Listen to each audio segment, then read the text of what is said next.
வாழ்க்கையில முதல்ல ஸ்விம்மிங் கத்துக்கலான்னு வந்த எனக்கு வந்த சோதனை தான் இது. இனிமேலாவது இந்த மாதிரி சோதனை வராம காப்பாத்துப்பா சாமி. இந்த சாமிக்கு ஒரு தேங்காய் உடைக்கலாம்னா அந்த தேங்காவிலையும் ஒரு சோதனை. போனார் இப்ப பெர்ஃபார்மன்ஸ பார்த்து நீ ஆச்சரியப்படுவார். அந்த வண்டியில நீ இருக்கவே இல்லடா, நடிக்காதடா, கண்டுபிடிச்சிருவாங்கடா, கும்முனட்டா, இருடா, மாட்டிப்படா. பஸ்ஸுக்காக வெயிட் பண்ணிட்டு இருந்த ஒருத்தருக்கான நிலைமை தான் இது.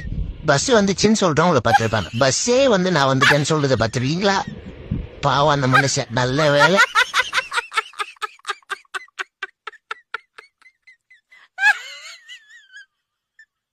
வாழ்க்கையில எவ்வளவு வகையான பார்க்கிங் பார்த்துருப்பீங்க. ஆனா இந்த மாதிரி பார்க்கிங் பார்த்துருக்கீங்களா?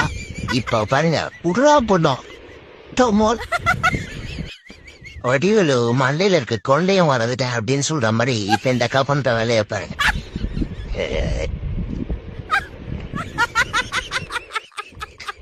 விண்டோ ஷாப்பிங் கேள்விப்பட்டிருப்பீங்க. ஆனா பைக்லயே போய் ஷாப்பிங் பண்ணது பார்த்துருக்கீங்களா? இந்த தோரம் பருப்பு எங்க இருக்கு? 3வது ரோவா இருக்குமோ?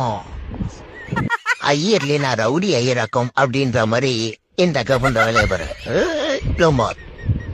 பொதுவா ஜன்னல் வழியா கட்சி போட்டு சீட் பிடிக்கிறவங்க பார்த்திருப்பீங்க. ஜன்னல் வழியாவே போய் சீட்டு பிடிக்கலான்னு அண்ணன் பார்த்தாரு. ஆனா நடந்தது என்னவோ வேற ஒண்ணு.